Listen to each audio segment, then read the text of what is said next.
بڑی شاندار ایک آیت آ رہی ہے اسپیسیفکلی نبی علیہ السلام اور ان کے جانثار ساتھیوں اور اہل ایمان کے لیے، تاکہ انہیں یہ یقین آ جائے کہ وہ جو کچھ اللہ کے لیے کر رہے ہیں نا، اللہ تعالیٰ ہر لمحے میں انہیں دیکھ رہا ہے۔ جب آپ کی یہ کیفیت ہو کہ جس کے لیے آپ مشقت اٹھا رہے ہیں وہ آپ کو اس وقت لائیو دیکھ رہا ہے، تو وہ تکلیف جھیلنا آپ کے لیے آسان ہو جاتی ہے۔ تو یہ اللہ تعالیٰ نے کانسیپٹ دیا ہے۔ آپ دنیا میں بھی جس دوست کے لیے قربانی کر رہے ہیں نا، اور عین اس تکلیف میں وہ دوست آپ کو دیکھ رہا ہو کہ اس کو میری وجہ سے یہ تکلیف اٹھانی پڑ رہی ہے، تو آپ کو وہ تکلیف اٹھانا آسان ہو جاتا ہے کہ جس کے لیے کر رہا تھا اسے تو پتا چل گیا آج میں نے اپنی دوستی منوا لی اس سے۔ اور دنیا میں ساری دوستیاں اسی بنیاد پہ چل رہی ہیں۔ خاوند پوری زندگی اپنی بیوی کو یہ بتانے کی کوشش کرتا رہتا ہے میں تیرے ساتھ مخلص ہوں، بیوی اپنے خاوند کو بتانے کی کوشش کرتی رہتی ہے۔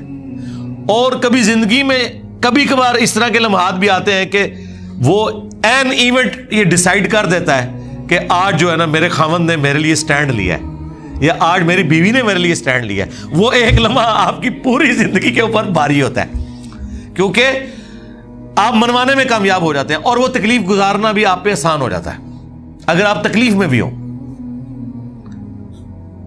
تو جس اللہ کے لیے ہم یہ زندگی تکلیف میں کاٹتے ہیں، اگر آپ کو یہ یقین ہو کہ عین اس لمحے میں اللہ آپ کو دیکھ رہا ہے، تو تکلیف جھیلنا آسان ہے۔ لوگ کہتے ہیں حسین ابن علی نے اتنی بڑی قربانی کربلا میں کیسے دی؟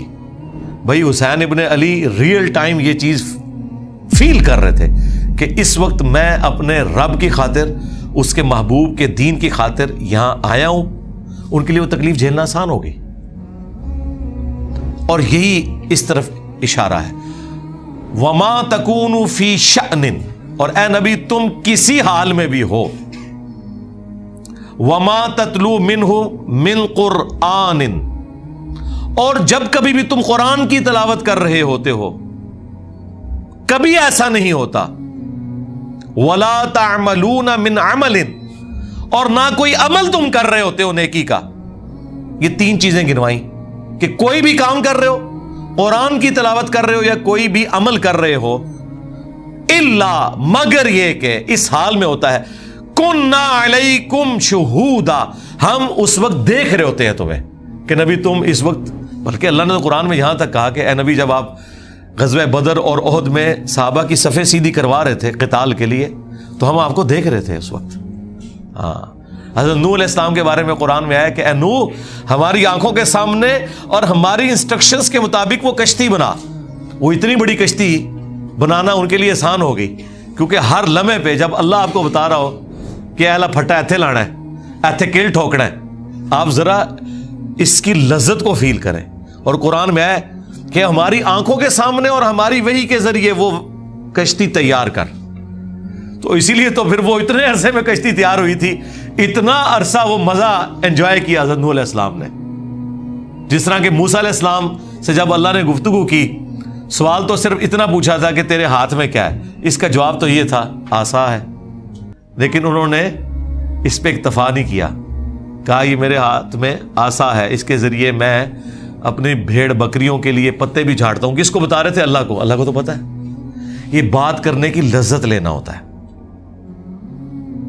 تو اللہ تعالیٰ فرما رہا ہے کہ جب کبھی بھی تم کسی حالت میں ہوتے ہو، قرآن کی تلاوت کر رہے ہو یا کوئی بھی نیکی کا عمل، اس حال میں کہ اللہ اس وقت تمہیں دیکھ رہا ہوتا ہے۔ اذ تفیضون فیہ، جب تم اس کام میں مشغول ہوتے ہو۔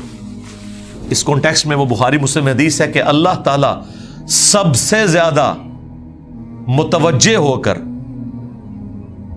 وقت کے پیغمبر کو سنتا ہے جب وہ قرآن کی تلاوت کر رہا ہوتا ہے۔ تو نبی علیہ السلام اس لیے بڑے شوق سے قرآن کرتے تھے، اس کی تلاوت کیا کرتے تھے، اس لیے تو اتنا لمبا قیام بھی ہوتا تھا، نمازوں کا بھی اور نوافل کا بھی۔ تو جب تم ان کاموں میں مشغول ہوتے ہو، اللہ تمہیں دیکھ رہا ہوتا ہے۔ وَمَا يَعْزُبُ عَنْ رَبِّكَ مِن مِّثْقَالِ ذَرَّةٍ فِي الْأَرْضِ وَلَا فِي السَّمَاءِ، اور اے نبی تمہارے رب کی نگاہوں سے کوئی ذرے کے برابر بھی چیز نہ تو زمین میں اور نہ آسمان میں،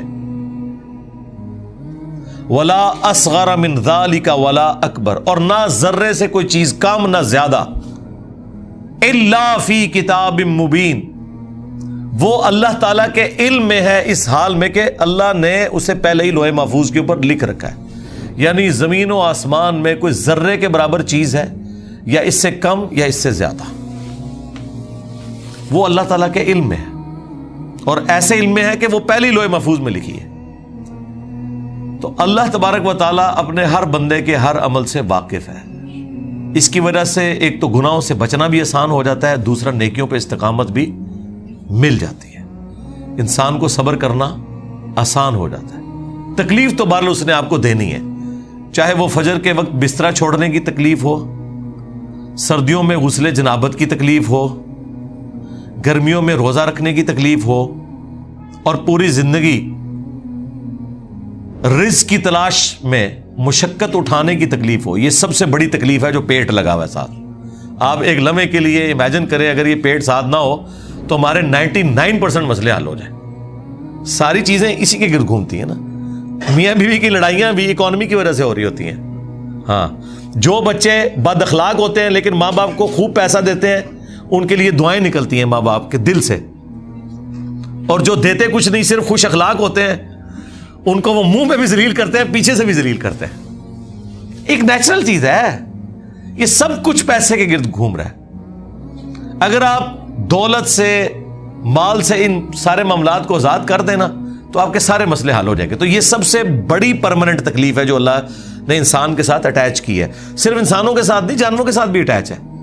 صبح نکلتے ہیں جانور اللہ پہ توکل کرتے ہوئے، ان کو نہیں پتا ہوتا کہ ہمارا رزق کہاں لکھا ہوا ہے، زندہ بھی واپس آنا ہے نہیں آنا. اللہ تعالیٰ رزق پورا کرتا ہے ان کا. تکلیف وہ بھی اٹھاتے ہیں. پوری زندگی جو پرماننٹ تکلیف انسان اٹھا رہا ہے نا، وہ یہ پیٹ کی تکلیف ہے جو سب سے بڑی تکلیف اٹیچ ہے، مشقت اٹیچ ہے. لیکن ظاہر ہے کہ یہ ایک سینسٹیو چیز ہے، اسی لیے پھر رزق حلال کے اوپر اتنی ایمفسائز کیا گیا اور رزق حرام کی اتنی مذمت کی گئی کہ انسان حیران رہ جاتا ہے کہ نیکیوں پہ اتنا نہیں ابھارا گیا جتنا ان چیزوں کے اوپر زور دیا گیا، حقوق اللہ کے بعد حقوق العباد والے معاملات کے اندر. تو یہ سب کچھ اللہ تعالیٰ نے لوح محفوظ میں پہلے ہی لکھ رکھا ہے کہ کس کو کیا تکلیف آنی ہے، اس نے اس کے اگینسٹ کیا پرفارم کرنا ہے، اس نے اللہ کی کیسے تابع فرمان رہنا ہے. یہ ساری کی ساری چیزیں اللہ تعالیٰ نے لوح محفوظ میں لکھی ہوئی ہیں پہلے سے ہی.